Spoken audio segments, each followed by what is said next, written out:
Horský bicykel, keďže je stavaný viac do terénu, tak je robustnejší. Väčšinou zvyčajne máva pevnejší rám, hrubšie kolesa, aj 3-krát hrubšie ako má cestný. Má podpruženú vidlicu prednú, niektoré mávajú aj zadné odprúženie. Kotúčové brzdy, hydraulické.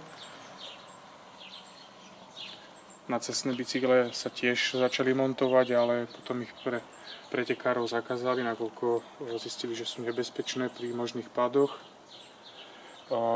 Riadidlá na horskom bicykli sú širšie. Pri cestnom bicykli by mali byť na šírku ramien, pri horskom môžu byť oveľa širšie, aby bola lepšia stabilita pri prejazde terénom. Na pretekárske bicykle sa montuje jednoprevodník vpredu, vzadu 11 pastorkov. Na cestné bicykle tiež 11 pastorkov vzadu, ale dvojprevodník vpredu, aby bol väčší rozsah prevodov. Cestný bicykel má riadidla nižšie položené ako má horský, aby bol aerodynamickejší posed. Taktiež tým, že sú tu cestné barany alebo riadidlá zahnuté, tak je tu oveľa väčšia možnosť úchopov. Dá sa držať tu hore sa dá držať. No a na horskom je vlastne ten úchop iba jeden, alebo teda možno 2-3 vedľa seba.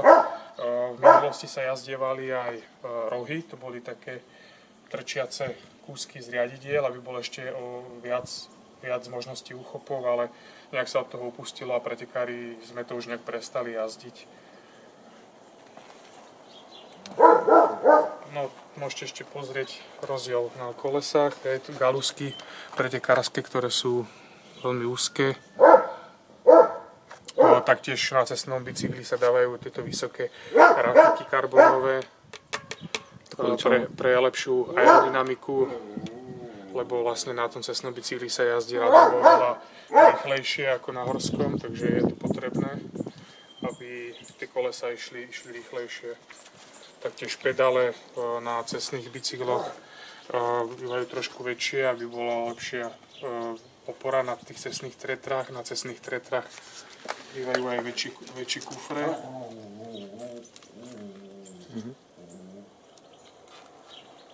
Naopak na horské pedále bývajú menšie a kufre na horských tretrách sú taktiež menšie, aby toľko nezavadzali a dalo sa v tých horských tretrách aj behať, chodiť.